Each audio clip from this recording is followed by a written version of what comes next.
Okay, Assalamualaikum, salam sejahtera. Apa khabar semua? Alhamdulillah, hari ini kita bersama lagi. Kita akan bincang mengenai mitos-mitos mengenai kesuburan. Maksudnya apa tu? Maksudnya kita nak bincang apa-apa yang kita rasa banyak salah percaya, apa-apa yang perkara yang kita rasa itulah betul, tapi sebenarnya tak betul sangat. Okay, so dan kita try to nak betulkan lah. Okay, pada masa sama, katakanlah kalau ada apa-apa mitos yang puan dan tuan-tuan rasa nak share, boleh je tulis kat sini dan kita akan go through soalan apa-apa yang you all ketarakan dekat sini untuk kita daripada masa setengah jam yang akhir. So first setengah jam ni saya akan bercakap dulu, and then lepas tu kita akan go through kalau ada apa-apa persoalan mengenai kesuburan ataupun nak bincang pasal mitos ke ataupun kepercayaan yang mungkin ada betul ataupun ada kurang tepatnya, so kita akan bincangkan juga. Okay, so basically apa yang kita nak bincangkan, kita boleh bahagikan topik mitos ni kepada faktor mitos mengenai wanita, mitos mengenai kesuburan lelaki, mitos mengenai rawatan fertility itself, dan juga secara generalnya mengenai mitos couple. So dari segi wanita, ramai yang rasa seolah-olah kesuburan ni adalah disebabkan oleh faktor wanita. Okay? Tapi sebenarnya tidak. Sebenarnya kalau kita tengok dari segi statistik dan kajian-kajian terkini, kita dapati faktor lelaki juga memainkan peranan yang besar. Malah kita dapati, kalau dulu kita ingat maybe faktor lelaki tu kurang peratus dia, tapi sekarang ni kita tengok faktor lelaki dan faktor wanita about the same peratus, sebab kenapa ada kesukaran untuk mengandung. So ada yang kategorikan up to 30%, ada yang 40%, dan faktor bersama. Kebanyakannya bila couple datang, basically dia risau adakah sebab dia yang menyebabkan kesukaran nak mengandung tu. Tapi sebenarnya kebanyakan situasi disebabkan oleh kedua-dua pihak. So ada suboptima dari segi wanita, ada juga suboptima dari segi lelaki. Okay? So jaranglah hanya wanita sahaja ataupun hanya lelaki sahaja. Kebanyakannya ada dua-dua faktor juga. Okay? So that's why bila kita nak jumpa couple tu, kita nak jumpa bersama suami dan isteri, dan bila kita buat ujian tu, kita akan buat ujian dua-dua serentak. Ramai yang dulu-dulu ataupun sebelum ini dia suruh wanita check dulu, you jumpalah I, nanti I datang bila you dah settle baru I datang. Tu sebenarnya itu dah tak betul dah. Dan alhamdulillah kita tengok ada perubahannya dari segi bila mereka datang, mereka datang bersama, ramai yang datang bersama. In fact kurang yang datang seorang-seorang. So there is a slight improvement, ada kebaikan dari situ, sebab kita nak wawarkan bila datang pasal kesuburan ni, kita nak jumpa dua-dua. Okay? Sebab apa? Sebab kalau kita tak tahu faktor lelaki ataupun tak tahu keadaan kesuburan wanita, kita tak boleh nak formulate plan. Apakah rawatan yang terbaik? Apakah yang perlu kita lakukan? Sebab kita masih kena tunggu juga result ujian sperma tu. Dan kita dapati ujian sperma tu juga adalah penentu juga jenis rawatan apa yang terbaik untuk setiap couple tu. So dia bukannya kita boleh rancang sebelum tengok ujian sperma. So sometimes kita ujian saringan tu, kita buat scan wanita, kita ambil ujian darah dia, tapi bila ujian sperma tak ada, kita kena tunggu juga, sebab kita contohnya nak buat ujian tube, nak tengok tube tu block ke tak, kita nak tahu keputusan ujian sperma dahulu. Sebab kadang-kadang na'udzubillah kalau ada masalah dengan sperma dari segi bilangan dia, pergerakan dia, ada masalah, dan ujian tube tu tak perlu sebab rawatan dia terus ke arah ICSI, di mana ujian tube tu menjadi redundant. Ada yang couple yang wanita tu dah buat semua, buat HSG, dah buat check tube sama ada tube tu block ke tak, and then lepas tu buat ujian sperma, tengok sperma ada masalah dari segi bilangan dia, pergerakan dia. So dan ujian tube tu dia jadi redundant, satu perkara yang tak perlu pun sebab rawatan dia lebih ke arah ICSI rather than IUI contohnya. So that's why kenapa kita kena buat ujian sperma pada waktu yang sama dan kenapa kita kena buat sekaligus. So mitos yang kedua, ramai yang rasa fertility ni tak akan kacau ataupun tidak akan terkesan untuk mereka yang muda. So fertility ni seolah-olah penyakit yang mereka yang berusia lebih sedikit. So kalau umur 20-an takkanlah nak buat rawatan fertility. So basically kesuburan ataupun ketidaksuburan itu sendiri tidak mengenal usia. Okay? Kita boleh usia awal 20-an pun boleh mengalami masalah kesuburan, especially contohnya kalau kita ada masalah period, di mana period kita tak menentu, macam disebabkan kebanyakannya adalah disebabkan oleh polycystic ovarian syndrome, PCOS. So dia tak mengenal usia. Dia boleh datang daripada, contohnya ramai yang kata, doktor sebenarnya saya punya period memang daripada usia balik lagi period saya tak menentu. Okay? Sampailah masuk college, sampailah masuk universiti, sampailah kerja, memang period saya tak menentu. Okay? So basically dia tidak menunggu atau tak tunggu usia umur 30-an baru datang cek kesuburan, tak. Basically bagi mereka yang dah berumah tangga, dah mencuba selama setahun, tapi tak ada rezeki lagi, kita galakkan untuk buat rawatan ataupun untuk buat saringan dulu. Okay? Kita cek apa isunya.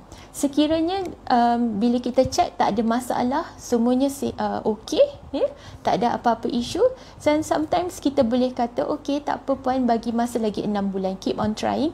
Kita go through macam mana mereka bersama, ada tak tahu tak waktu-waktu subuh bila, berapa kerap bersama, sebab kadang-kadang couple mereka penat. Kadang-kadang dalam sebulan tu sekali ataupun 2 kali saja bersama, so tu tak cukup. So basically ada yang masa waktu subuh, tapi masa waktu subuh tu ada komitmen lain, tak boleh bersama. So that's why kita cuba tengok daripada keadaan kat situ pula, sekiranya ada suboptimal dari segi bersama, kekerapan bersama tu. Okay? So sekiranya tak ada apa masalah, kita tak buat rawatan. Okay? Kita bagi masa another 6 months for example, tapi kalau ada masalah kita boleh detect awal dan kita boleh buat rawatan awal dan prognosis dia lebih bagus. Okay? So that's why ketidaksuburan ataupun masalah fertility ni tidak mengenal usia. Dia seawal usia, semuda selepas berumah tangga, setahun selepas berumah tangga tak ada isu, tak ada dapat lagi rezeki, dan masa tu kita suruh buat ujian saringan dulu. Bila buat ujian saringan tak semestinya bermaksud kena terus buat rawatan, tak. So lebih kepada nak pastikan everything okay, tak ada isu. Sekiranya tak ada isu, keep on trying for another 6 months for example. Okay? And then baru kalau tengok kalau tak ada rezeki, dan baru kita start rawatan fertility. Bagi mereka yang ada masalah, contohnya period tak menentu, ataupun dah ada tahu dulu pernah buat operation ada cyst, ataupun pernah ada endometriosis, senggugut yang kuat, so kita galakkan datang lebih awal, 6 bulan selepas mencuba, tapi tak ada rezeki lagi, masa tu kita suruh datang terus, tak perlu tunggu lagi lama, sebab kita dah tahu ada isu dari segi situ, dan kita try tengok apa rawatan yang terbaik. Okay? So itu adalah mitos yang kedua. Yang ketiga, ramai yang ingat mengandung ini senang, untuk hamil tu senang je, tak ada masalah. Ialah masa kita belajar, masa kita dekat sekolah menengah dulu, sekolah universiti, ataupun masa kita start bekerja, berumah tangga, kita tak pernah terfikir pun mungkin adakah ada masalah kesuburan ni. Tak ada siapa yang terfikir, sebab kita punya pendadahan ke arah fertility ni kurang. Kalau kita tengokkan dari buku sains kita, apa yang kita belajar, lebih ke arah seolah-olah okey, bila ada telur, ada sperma tu berjumpa, bersenyawa, jadi baby. Sesenang itu. Tapi sebenarnya dia lebih kompleks, dan lebih rumit daripada apa yang kita tahu.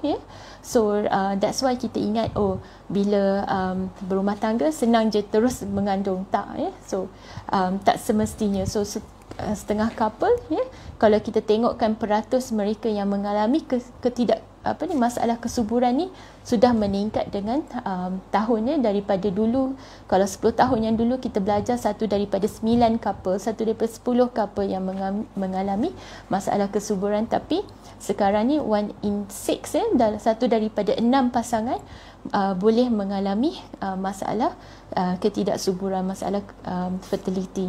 Okay, so angka tu meningkat.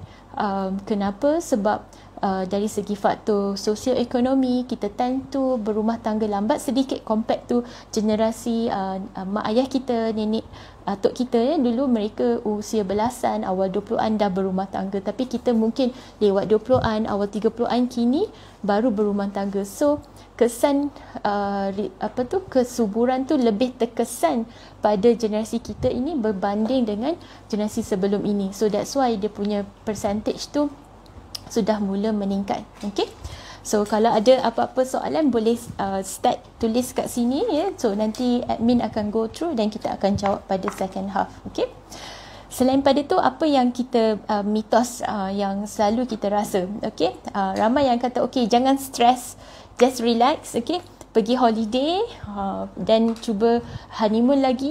Okay, and then cuba bersama. Dan keep on trying macam tu. So itu pun antara mitos, seolah-olah stres tu mengganggu kepada kesuburan. Tak semestinya, sebab basically kalau kita tengok human body ni, dia boleh survive bila kita terdedah dengan keadaan yang terlampau stressful. Organ reproduktif kita tu tak akan terjejas. Especially contohnya ramai yang ambil contoh seperti mereka yang di negara-negara yang mempunyai kemiskinan seperti Afrika, mereka mempunyai tahap kesuburan yang tertinggi di dunia. So dalam satu pasangan tu mungkin jumlah anak dia 6, 7 orang, 8 orang, tapi mereka dalam kehidupan mereka teramat daif ya. So tapi mereka masih boleh mampu mempunyai bilangan anak yang ramai. So kalaulah itu betul stres mengganggu kepada sistem reproduktif kita, kesuburan kita, maka patutnya negara-negara yang penuh yang ada kemiskinan, yang tak ada makanan ya, yang mereka yang akan mengalami masalah fertility lebih daripada negara-negara maju, negara-negara yang membangun macam kita. Okay, so sepertinya so stres dia, kita tak tahu lagi mekanisme apa isunya yang menyebabkan ketidaksuburan. Malah ketidaksuburan tu menyebabkan kita stres. Bila kita stres, kita akan adopt cara hidup yang tidak sihat. Contohnya mungkin kita ada binge eating, kita rasa down ya, kita makan yang tak sihat, menyebabkan berat badan kita naik, dan masa itulah memberi impact kepada kesuburan kita. Itu yang macam mana kita react kepada stres lebih memainkan peranan yang penting daripada stres itself. Okay, so itu yang kajian tunjukkan lah. Okay, so basically ada juga yang ramai kata, doktor, perlu ke saya berhenti kerja ya, untuk lakukan rawatan fertility? Itu adalah satu soalan yang sukar untuk kita jawab juga ya, because adakah kerja menyebabkan kita stres lebih kepada, kalau boleh, lebih kepada macam mana kita handle stres tu. Kita punya support system tu kena diperbaiki. Maksudnya kita perlu ada of course suami yang membantu suami punya support memainkan peranan yang amat penting. Okay, dan kita kena ada tempat kat mana untuk kita release kita punya pressure dengan stress kita ya, macam mana kita conduct tu, itu lebih penting rather than mengambil maybe tindakan yang mendadak seperti berhenti kerja semua tu. Sebab apa pun kerja, macam life goes on. Okay, kalau kita berhenti kerja, adakah kita tidak stres? So itu masalahnya. Sebab kadang-kadang bila kita berhenti kerja, sometimes kita lebih stres sebab kata kenapa things not happening, kenapa tak berjaya rawatan ni. Saya dah berhenti kerja, saya dah bagi komitmen, saya dah eat clean ya, saya dah buat lifestyle yang terbaik, yang saya dah senaman kerap ya, tapi kenapa nothing happen? Okay, so itu yang antara perkara yang boleh berlaku. So kita kena basically atur ataupun kena imbangkan apa yang terbaik. Okay, selain pada tu ramai juga ya yang mengatakan basically kalaulah dulu mitos yang selalu yang kerap kita jumpai ialah contohnya couple yang dulu pernah dah ada anak dah dulu mengandung senang aja, masa kahwin terus melekat, tak ada masalah. Tapi kenapa sekarang ni ada kesukaran pula nak mengandung? So ini yang dipanggilkan secondary subfertility. So mitos di mana kalau dah pernah mengandung dulu, kali ni pun senang, tak ada masalah sepatutnya. Okey, tapi tidak juga sebab basically bila anak pertama mungkin masa tu kita muda, kita lebih sihat masa tu tapi sekarang ni mungkin kita dah berusia sedikit, berat badan pun dah bertambah faktor usia memainkan peranan yang lebih penting memberi kesan yang lebih kuat sekarang dan juga gaya hidup kita so itu yang boleh berlaku, especially contohnya kalau dulu kitaran haid kita regular tapi bila dah berumah tangga dah ada anak seorang kitaran haid menjadi tidak regular, berat badan pun meningkat. Itu antara tanda-tanda PCOS yang kerap berlaku, antara sebab kenapa period kita tak regular dan juga sebab secondary subfertility. So kalau dulu tak pernah buat rawatan fertility, kenapa sekarang perlu buat rawatan? Okay, so basically ia adalah satu yang dinamik. Tak adalah kalau dulu tu tak ada masalah, sekarang pun tak ada masalah, tak. Dia perkara yang dinamik, dia boleh berubah dari masa ke semasa. So itu antara yang boleh juga berlaku. Okey. Ramai juga yang merasakan rawatan fertility ni kita tunggu sampai maybe usia lewat 30-an baru datang. Okey. Tapi I think kita pun dah bincangkan mengenai faktor usia dan result telur wanita. Faktor usia adalah faktor yang paling utama dalam menentukan kejayaan rawatan fertility itu. Maka kita galakkan buat rawatan tu awal jangan tunggu sehingga lewat 30-an, tunggu hingga lewat usia 40-an baru datang buat rawatan, tak. Sebab kita tahu by that time result telur kita dah menurun dan juga kualiti telur kita pun dah tidak sebaik yang dulu. Dan dengan usia kita tak boleh nak reverse time tu. Sometimes saya rasa macam kadang-kadang kat klinik fertility macam rasa kalau lah puan datang awal sedikit lagi macam 5 tahun awal ke dan dia punya outcome tidak lebih baik daripada sekarang kan. Cuma of course kita tak boleh nak turn back time. Cuma kalau untuk couple-couple yang young, start awal sebab kita nak good prognosis, kita nak you mengandung kalau anak pertama, anak kedua so kita nak you all mengandung, and then tak perlu melalui rawatan yang very painful outcome yang very yang mengguris hati so bila pada usia 40-an, apakah kejayaan rawatan IVF? Even kalau kita buat IVF, dia punya peratus kejayaan dia, we are talking about 5%. At most pun kita dapat 10%.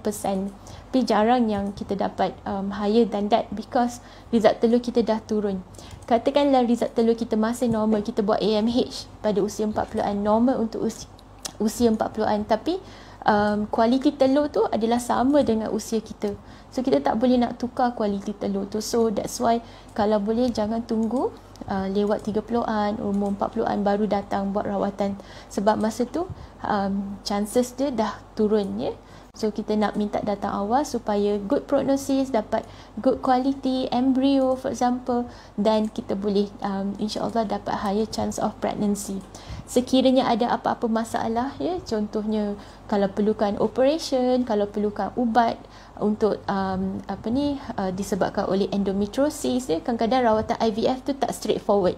Dia kena ambil beberapa gap in between selepas operation contohnya, dan kena tunggu recover after that. So dan rawatan tu boleh jadi panjang so perjalanan dia panjang compared to mereka yang straightforward. Lepas buat IVF boleh buat fresh embryo transfer, boleh tunggu 2 minggu untuk check beta. So tak semua orang macam tu.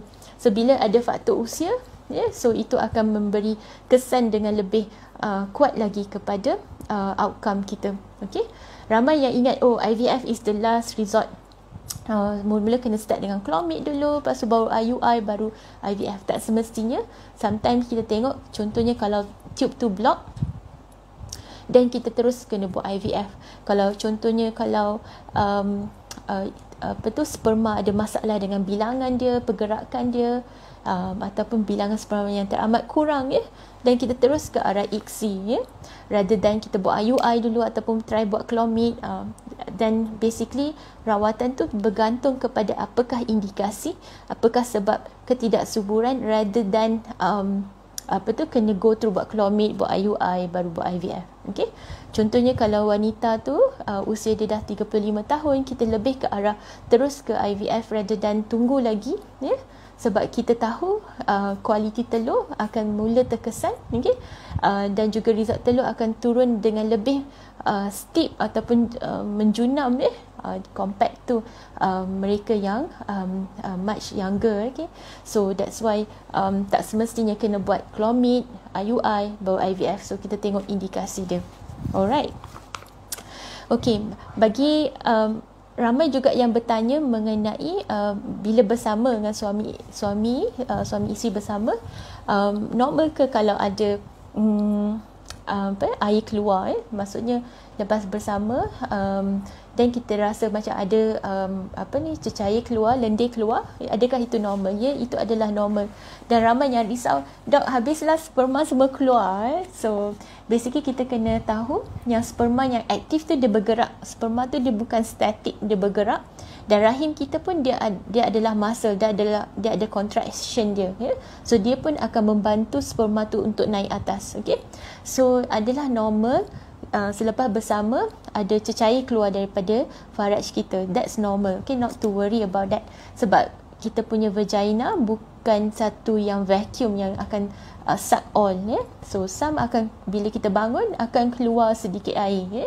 So itu normal, tapi kita kena faham sperma yang aktif, yang kuat, yang dah swim, dia dah naik atas dah. So tak perlu risau lepas bersama, kenapa air keluar ni, sepatutnya tak ada air keluar, tak. Itu tak semestinya berlaku. So kalau ada air keluar tu, that's normal. Dan insyaAllah yang the best ada swim dah. Dan insyaAllah sampai atas. Berapa lama kena tunggu lepas bersama? Sejam 2 ke doktor? Kena letak bantal ke tak? So tak. Okay, so selalunya lepas bersama, okay, you can baringlah setengah jam, 20 minit macam tu. Tapi selepas tu dah tak ada apa-apa. Tak perlu baring lagi lama daripada tu. Dan juga tak perlu letak bantal, sebab rahim tu dia adalah otot, dia adalah muscle, dia akan contract, bantu sperma naik, dan sperma tu pun akan swim. So tak perlu letak bantal bawah punggung untuk naikkan punggung kita supaya air tu akan naik terus ke dalam rahim. Tak, it doesn't work that way, okay. Perlu ke kaki kita kita gantung ke atas, ya. So letak kaki ke atas, tak perlu, okay. Sebab rahim tu dah design in such a way that position, okay, dia muscle, dia boleh bantu sperma tu naik, okay. So kalau dah bersama, okay, dan by right sperma tu yang normal dah boleh naik, dan naik dah swim dah, okay. So tak perlu buat manuver-manuver yang macam tu, okay.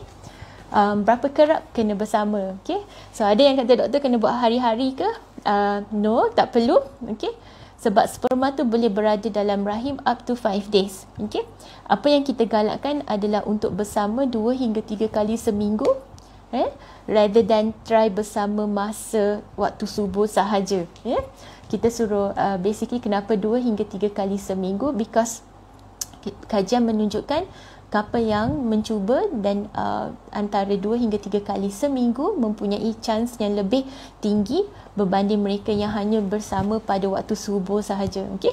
Dan ia juga menunjukkan bagi mereka yang bersama masa waktu subuh kadang-kadang stres a bit, sebab dia macam check OPK, dia tengok waktu subuh dia, dan dia pastikan hari ni ataupun esok kena bersama. So dia dah take away a lot of natural spontaneous punya activity untuk nak bersama tu. So dah rasa macam dah tak like a chore, dia dah tak, macam tak normal, dah tak spontaneous dah, okay. So hubungan tu, so dia pun boleh menyebabkan hubungan suami isteri tegang juga sometimes, okay. Sebab husband rasa penat, dan isteri kata hari ni waktu subuh dia, so it's a bit hard on that, okay.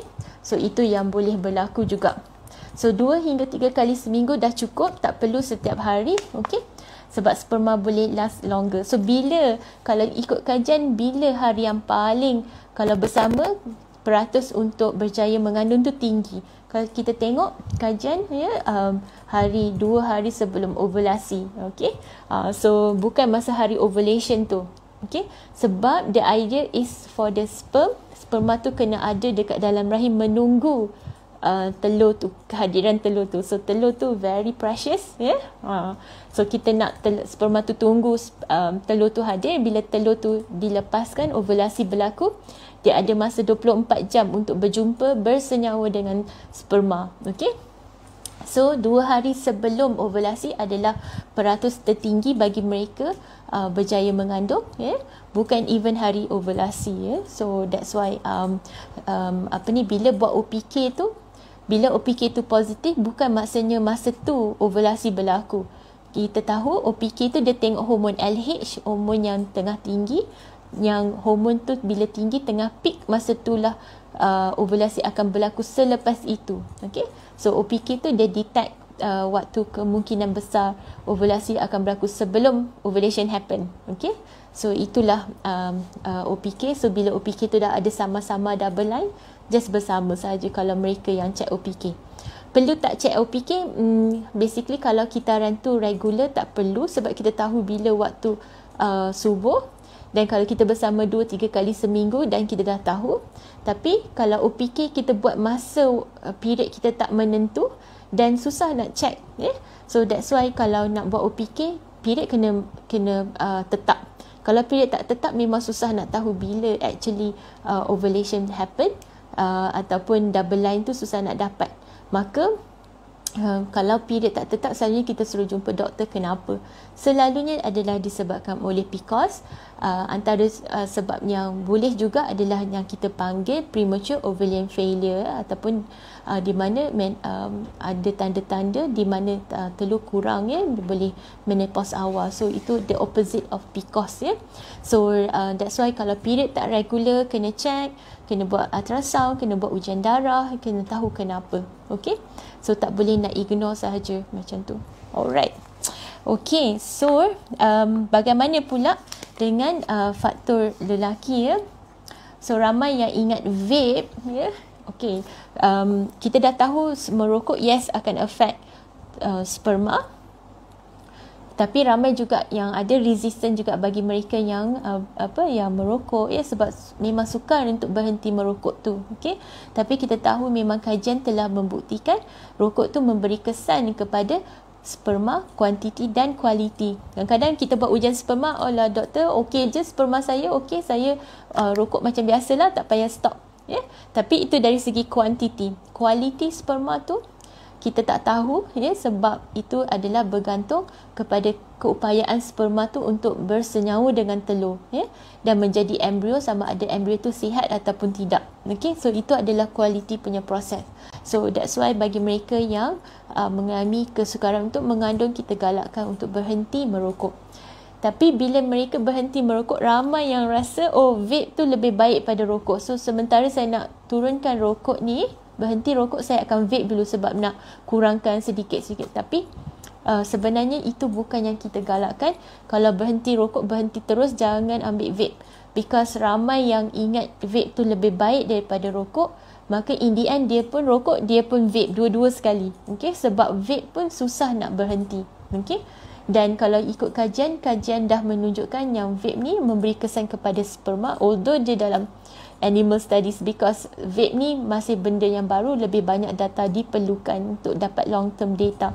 So buat masa ni vape tak ada memberi apa-apa kebaikan kepada kesihatan. Yes, dia memberi kita rasa dia bersih ya, bau dia sedap ya, tapi sebenarnya banyak memberi kemudaratan kepada kesihatan, kalau tak kepada kesuburan, kepada paru-paru ya, pada organ pernafasan, memberi kesan. Okey, so bila nak berhenti merokok, jangan vape, jangan start vape. Okey, terus berhenti rokok macam tu, jangan cuba vape. Okey, sebab vape pun susah nak berhenti, so ada ketagihan. Okey, alright. So ramai juga kaum lelaki yang tanya doktor, kalaulah air mani saya tu banyak, maksudnya sperma saya lagi banyak. Ataupun kalau air mani saya sedikit, pekat, maka kuranglah bilangan sperma saya. Tak semestinya macam tu, sebab volume tu tidak memberi apa-apa indikasi kepada bilangan, pergerakan, bentuk sperma dan kualiti sperma tu. So apa yang kena buat adalah kena buat ujian sperma juga, supaya mereka cek bawah mikroskop, tengok ada tak berapa bilangan dia, berapa pergerakan dia, bentuk sperma. Itu pun adalah kuantiti punya assessment ya, bukan kualiti. Kualiti kena tengok proses persenyawaan, embrio tu terhasil, macam mana grading dia ya. So itu lebih kepada kualiti. Alright. So itu yang kita nampak dari segi mitos-mitosnya. Ramai yang tanya, doktor saya sikit je lah, saya takut sperma tak ada. Tak semestinya. Ataupun saya mesti banyak sperma. Tak juga. Sebab ada juga yang volume dia sama, normal saja, tapi bilangan sperma dia kurang. So masih kena check. Okay. Alright, so kita dah sampai kepada second half an hour. So apa yang saya buat ialah saya akan jawab soalan-soalan ni. Okay, so hari malam ni insyaAllah saya akan cuba jawab. Okay, ada dapat dalam 23 soalan. Okay, so kita start dengan Bella Script. Betul ke myth yang orang period tak boleh minum ais? Okay, so masa period jangan minum ais sebab nanti sejuk, nanti masuk angin, nanti dapat angin dekat vagina. Okay, so tu tak betul. Okay, Malaysia ni panas, so ramai orang nak minum air sejuk. Okay, so basically tak ada kaitan air sejuk dengan haid, sama ada menyebabkan kita punya period tak lancar ke, ataupun seguguk yang kuat, ataupun darah tu beku sebab kita minum ais, tak ada. Okay, sebab kita kena faham, bila kita minum, air tu pergi kat perut, usus ya, dia tak sampai ke uterus kita. Okay, so uterus dia alam yang lain, berbeza dengan usus kita. So air tu dia akan pergi kat perut, kat usus, dan bila masuk tu badan kita panas, so air tu akan jadi panas juga. Okay, so dia tak ada kaitan dengan haid. Okay, alright. Daripada Puan Sheila Ilyas, salam doktor, kalau period sehari 2, setitis 2 dalam minggu baru keluar banyak, adakah normal? Okey, so kadang-kadang wanita tu dia mempunyai period dia panjang. Saya tanya berapa lama period? 14 hari. Bila hari yang paling bila darah merah? 2-3 hari saja. Tapi sebelum tu banyak spotting, and then lepas heavy tu dia spotting panjang ya.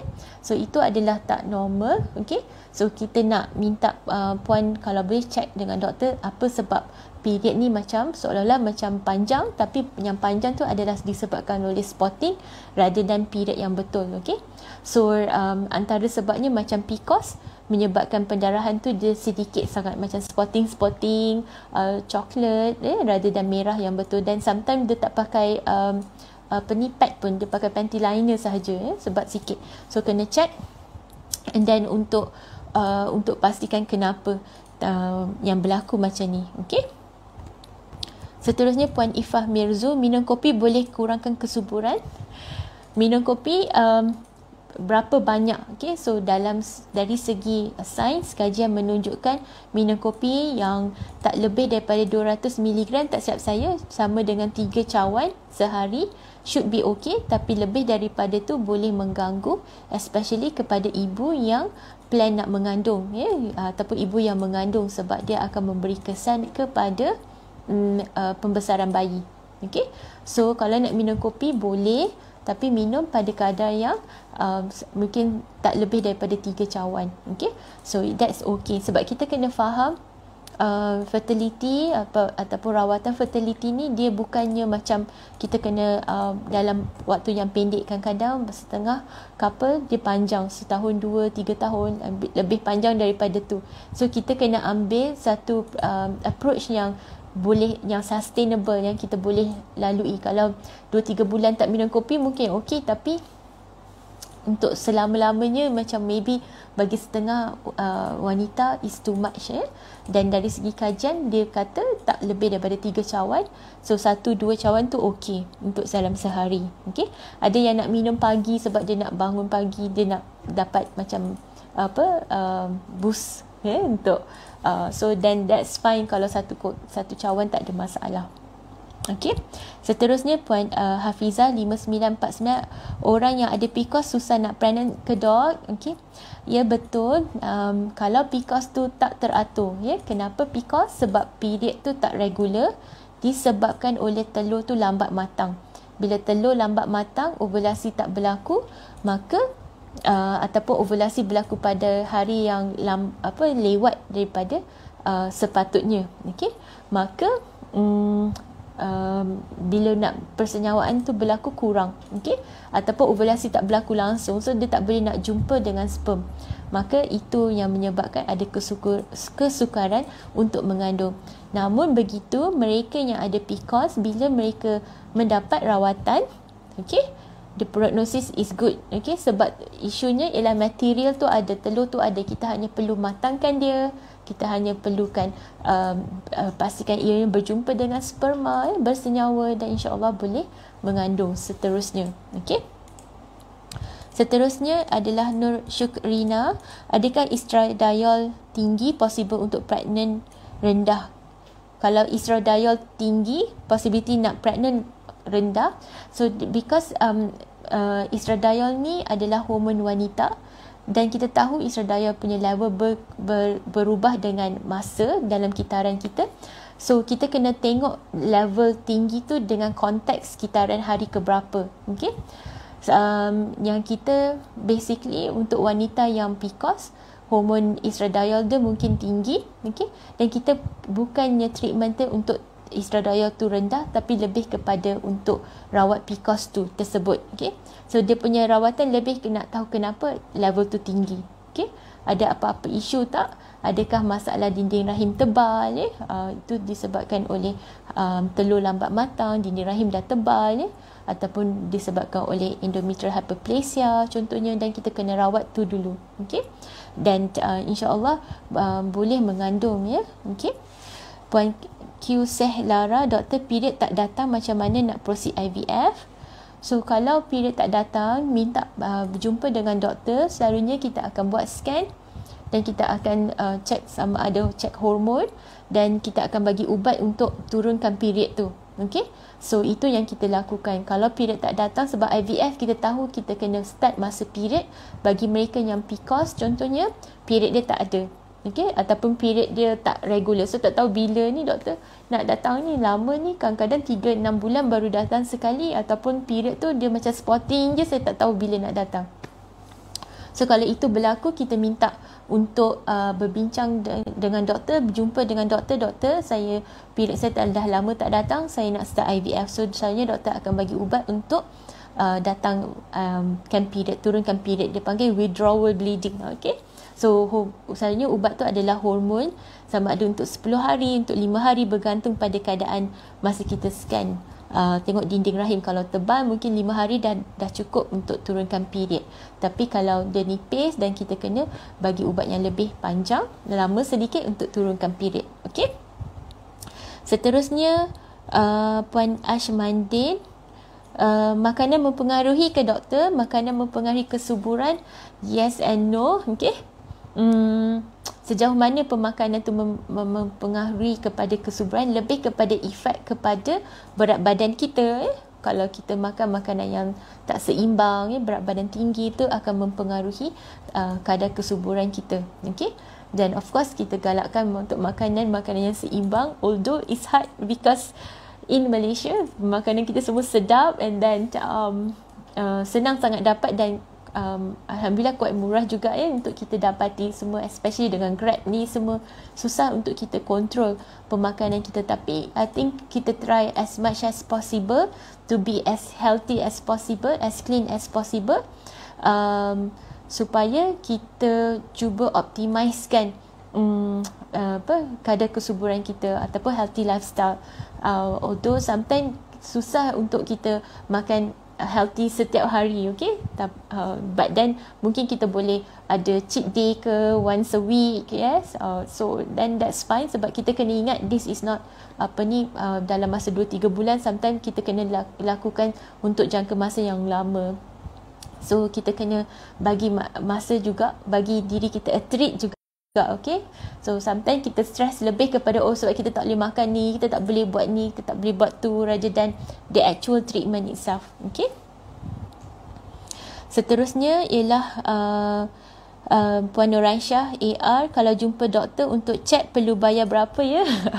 Okay, so unfortunately ada bayaran. Okay, so Kak Sofia, kita ada promosi buat bulan November ni sempena ulang tahun Sofia.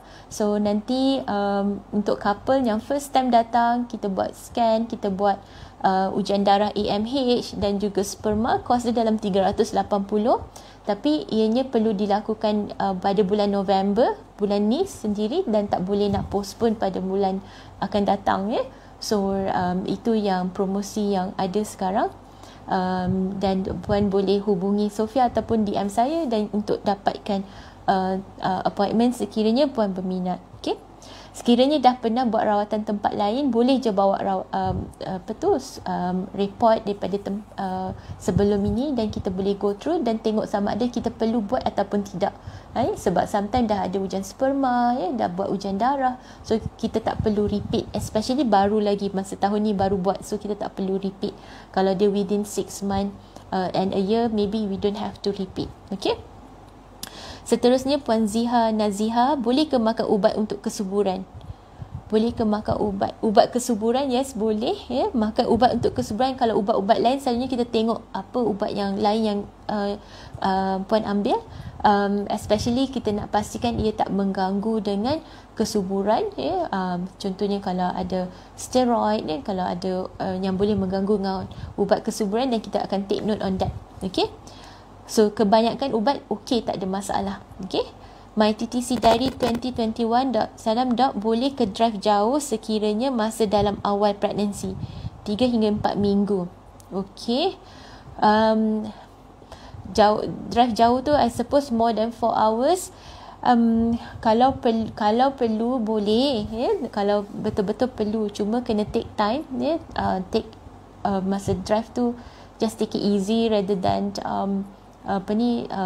drive laju-laju ya, ataupun kalaulah nak balik kampung should be okay, as long as you masa dalam perjalanan tu you stop by, pergi ke R&R, jalan-jalan sedikit minum air yang banyak. Sebab apa yang kita khawatir ialah bagi wanita yang mengandung, dia ada isu dengan darah beku darah dia pekat sedikit. Contohnya kalau dah ambil kapal terbang kalau kapal terbang tu lama long hours of flight, so kita suruh dia jalan-jalan juga supaya ada pengaliran darah tu. Okay, sama juga kalau naik kereta, mereka take it easy, berhenti ke R&R minum air yang banyak, pergi bilik air semua. Okay, so that should be okay. Alright, seterusnya ialah Puan RSL Zali. Salam doktor, betul ke kopi mengganggu kesuburan suami isteri dan berapa cup yang boleh minum dalam sehari? Okay, so 3. Okay, not more than 3 tadi kita ada bincang. So itu yang kita kajian menunjukkan boleh minum, tapi tak lebih daripada 3. Okay, but of course kalau you minum espresso okay, so maybe tu hanya 1 cup je lah, sebab dia punya caffeine punya concentration tu tinggi. Okay, seterusnya Puan Akila Muhammad. Dok, period setiap bulan tak pernah miss, tapi setiap kali waktu subuh tak pernah lekat. Macam mana? Adakah punca stres juga? Okay, so basically period dia regular, dan masa waktu subuh dia tahu masa tu waktu subuh dia bersama tapi tak melekat. So maybe Puan kena check lah. Basically kita buat ujian saringan kesuburan, check ujian sperma, tengok ada bilangan dia, pergerakan bentuk sperma. Kita check tube pula kalau sperma okey, kita check tube. Kita juga check ujian result telur kalau dah setahun bersama tapi tak ada rezeki lagi, dan kita akan start rawatan. Okey, so rawatan tu selalunya kita lebih advocate ke arah maybe IUI bagi mereka yang unexplained ataupun IVF. Okey, so itu antara yang kita buat. Adakah stres memberi kesan? Tak. Stress itself tak, tapi macam mana kita cope dengan stress. Adakah lifestyle kita healthy bila kita cope dengan stress? Sebab selalunya bila kita stress, kita tend to binge eating ke, kita buat perkara yang tak sihat ke, macam makan makanan yang tak healthy, kita put on weight, kita rasa down, so itu mengganggu kesuburan kita lebih daripada stress itself. Okay. Puan Janah Moja, doktor, apa kaitan berurut dengan kesuburan? Okay. Ramai orang katakan dia dah mencuba, dia akan pergi berurut dulu, dia pergi urut, dan sometimes bila dia urut, mereka yang urut tu kata, oh rahim ni terbalik, ataupun rahim ni sengit, rahim ni tinggi atau rahim jatuh, so tapi dari segi medical, kita tak adalah kata rahim tu terbalik tu mengganggu untuk sukar untuk mengandung. Tak semestinya, Kalau rahim tu jatuh, jaranglah mereka yang tak pernah rahim jatuh macam uterine prolapse tu selalunya berlaku pada mereka yang usia yang lebih yang dah menopause, kalau ada sejarah dah bersalin lebih daripada anak dia ramai, ataupun pernah anak besar ke, kena pakai forceps, so traumatic childbirth tu menyebabkan rahim tu jatuh ataupun turun, Jaranglah wanita yang masih belum pernah mengandung contohnya menyebabkan ada rahim dia prolapse, rahim dia jatuh, tak. Okay, so selalu daripada medical, bila kita check tak ada apa-apa isu, dan sometimes that's why kita galakkan untuk berjumpa dengan doktor juga, rather than just pergi berurut sahaja, so kena ikhtiar dari segi medical juga, okay, untuk tingkatkan chance untuk mengandung. Okay, dari segi berurut, massage maybe dia akan relief kita punya stress, kurangkan ketegangan otot dari segi tu. Tapi dari segi kesuburan, it may not have any impact, lebih daripada macam mana kita cope dengan stress. So maybe massaging ada fungsi ke arah itu, rather than the actual impact kepada kesuburan itself. Okay. So Puan Tasha Hazlim Mua, salam dok, normal tak period hari ketiga, keempat dah kurang? Itu boleh berlaku, asalkan masa period tu ada flow yang heavy 1 atau 2 hari. So dan hari ketiga, keempat dah kurang, so hari kelima mungkin dia dah bersih dah. Boleh berlaku. Okay. Sependek mana period 2 hari di consider normal, itu yang paling pendek sekali. Seterusnya ialah Nik Nazura, salam doktor, betul ke tarikh subur dalam abs flow tak berapa betul? Bergantung kepada cycle juga. Kalau kita tetap senang abs tu nak kira, so then kita tahu okay, waktu subur kita about the same time. Okay. Tapi kalau period kita tak menentu, kadang-kadang abs pun tak boleh nak kira the actual time, so that's why bila period tak menentu, kena jumpa doktor, kenapa period tu irregular. Okay, so dan kita tahu bila waktu subur.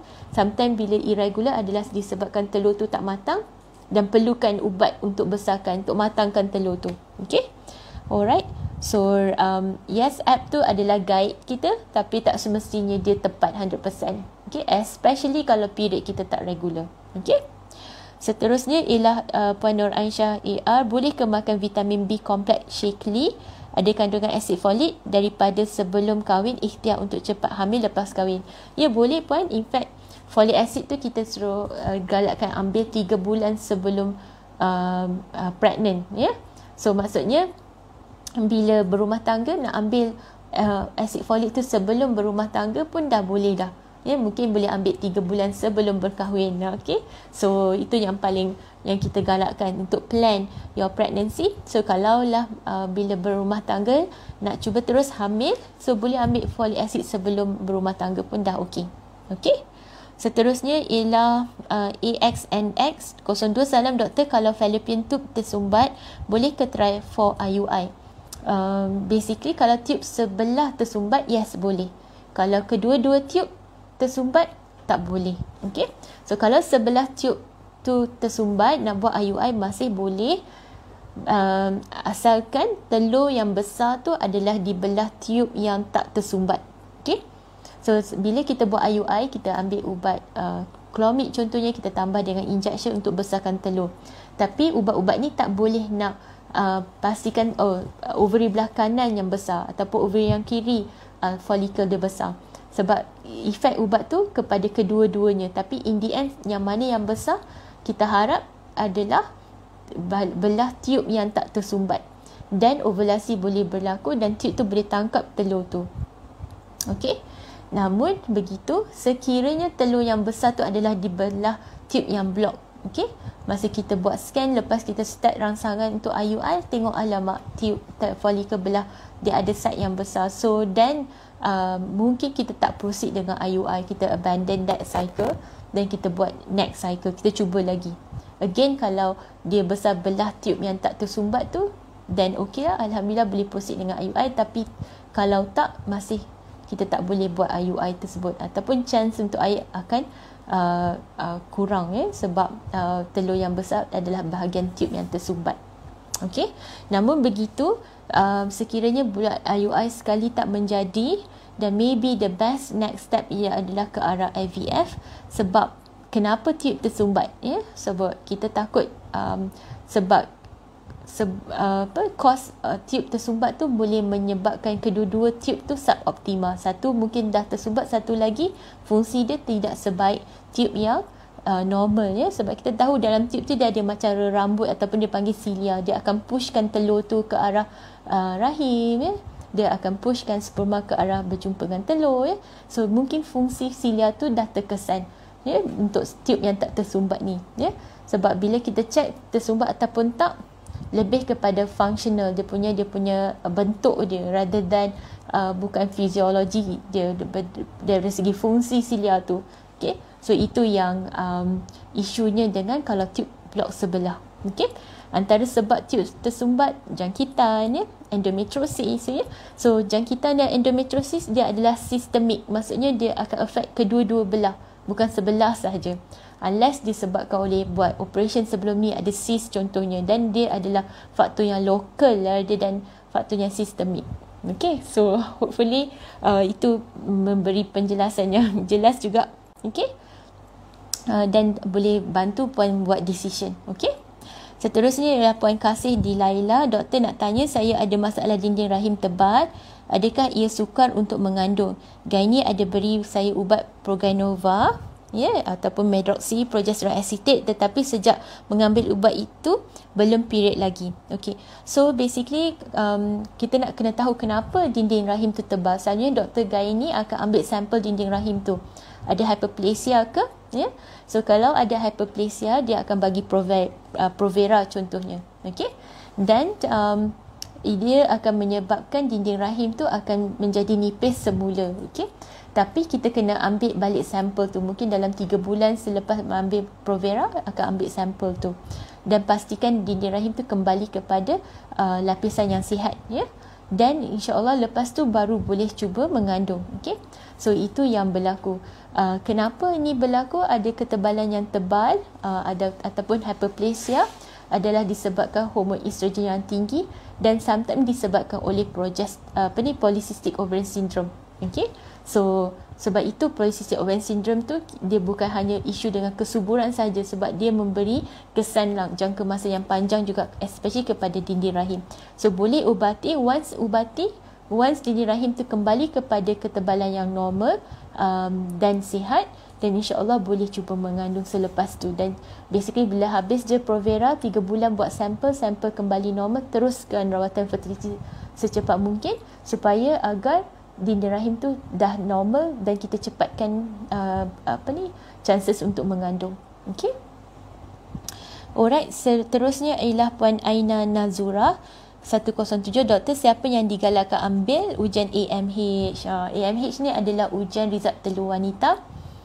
Kita galakkan ambil untuk semua wanita yang datang untuk cek ujian saringan kesuburan. Okay, dulu-dulu mungkinlah fungsi AMH ni terhad sebab kita tak ada banyak lab yang buat ataupun terlalu mahal. Okay, tapi sekarang ni dah banyak lab buat dan kos dia tak setinggi dulu. So dulu macam dalam beratus-ratus, 500 macam tu ataupun ada yang sampai kena hantar ke Australia luar negara, so dia tak as accessible, tapi sekarang ni dah boleh buat, kos dia dalam 200 hingga 300 tengok makmal yang kita hantar, okey, dan dia memberi kita objektif punya level akan result telur kita supaya kita boleh gauge, have we got time, boleh tak kita cuba dengan rawatan apa yang sesuai, berapakah kalau kita kena buat IVF, dia boleh guide kita dari segi dos apa yang sesuai, dan kita boleh pantau kita punya result telur dari masa ke semasa. Okay? Sebab sometimes kalau kita buat scan, dia macam a bit subjektif. Orang yang buat scan tu dia nampak folikel, okay, ada 4 kanan 4 kiri, tapi kadang-kadang bila AMH kita buat, level tu kurang daripada yang kita jangkakan. So sometimes scan itself, sebab dia dynamic, setiap bulan bilangan folikel boleh berubah,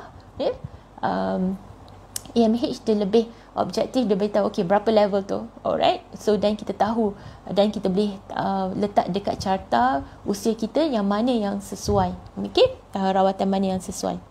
Okay, so daripada Puan My TTC Diary 2021, doktor, betul ke wanita berusia lebih 35 tahun lebih cenderung dapat baby Down syndrome, dan boleh ke kita check Down syndrome semasa baby masih dalam kandungan?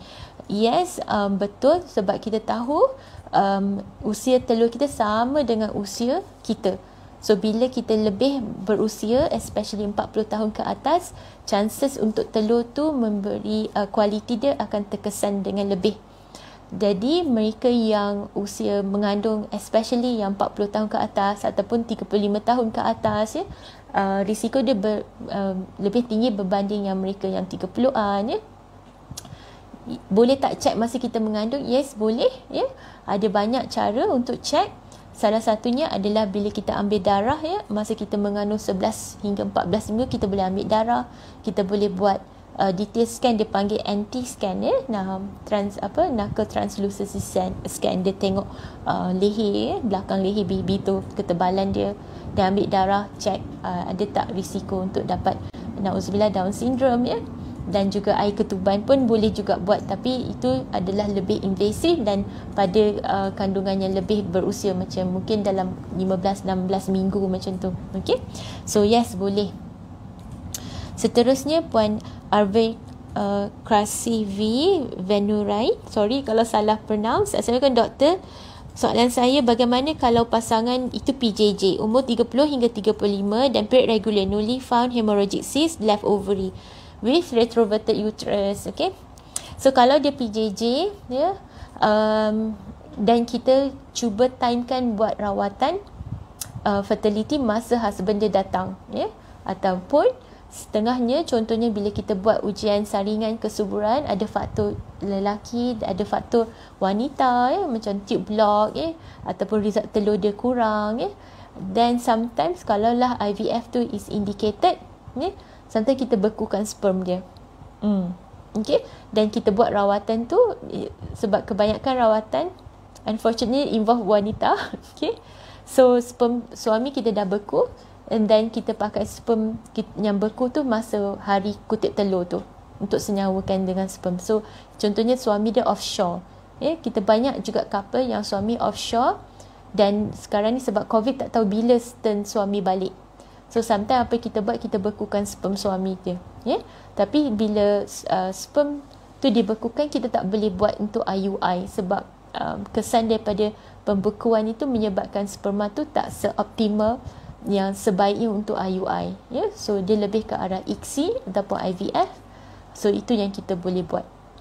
Okay, or kita timekan masa bila suami dia balik, dan kita boleh regulate period tu, kita reboot period dia, cycle dia, dan kita buat waktu ovulasi ataupun waktu IUI tu masa suami dia balik.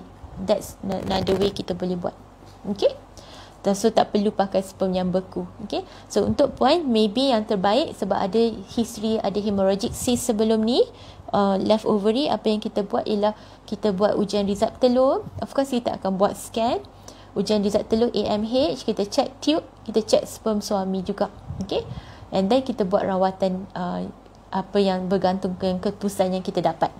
Okay, seterusnya Puan Sheila Ilyas, salam doktor, sebelum kahwin period normal je, tapi lepas kahwin period tak datang sampai sebulan lebih, tapi check pregnant negatif, sekarang period setitis 2 jarak 3 hari, macam tu baru banyak darah. Okey, so ramai wanita yang lepas kahwin period dia jadi tak regular. Okey, so bila kita tanya lebih berat badan saya bertambah doktor sejak saya pregnant, sejak saya berumah tangga. So tu selalunya tanda orang bahagia. Okay, so selalunya kebanyakan situasi adalah disebabkan oleh PCOS, sebab berat badan bertambah, period jadi tak teratur. So apa yang kita galakkan adalah untuk check dengan doktor, pastikan apa yang isunya, dan sometimes kita minta turunkan berat badan sedikit, ya. Tak perlulah macam dapat berat badan macam kita anak dara dulu, okay? Mungkin sedikit, about 5%. So we are talking about usually around 3 to 5 kilo, okay? Untuk turunkan berat badan. So itu yang kita, pada masa sama kita buat ujian kesuburan, tengok sperma, tengok result telur, tengok hormon, ya. Buat scan, tengok rahim ada tak faktor-faktor lain. Okay? Dan sekiranya ada faktor lain, sometimes kita akan buat ujian, buat rawatan kesuburan accordingly. Okay? So I think kita dah penghujung sesi live kita. Ada dalam 10 soalan saya tak jawab minggu lepas pun saya tak jawab lagi. Nanti saya akan jawab insya-Allah. Okay, sekian sahaja. Okay, kalau soalan tak jawab, kita akan jawab secara offline dan kita akan tag nama username Insta. Okay, sekiranya ada apa-apa yang saya tersilap, tersalah, minta maaf. Okay, dan sekiranya ada apa-apa, puan boleh dan tuan-tuan boleh DM saya, insya-Allah saya akan cuba jawab. Okay, sekian saja dari saya. Terima kasih kerana join our sesi live. Okay, dan kita akan berjumpa lagi pada Sabtu depan pukul 9 malam. Sekian saja. Assalamualaikum warahmatullahi wabarakatuh.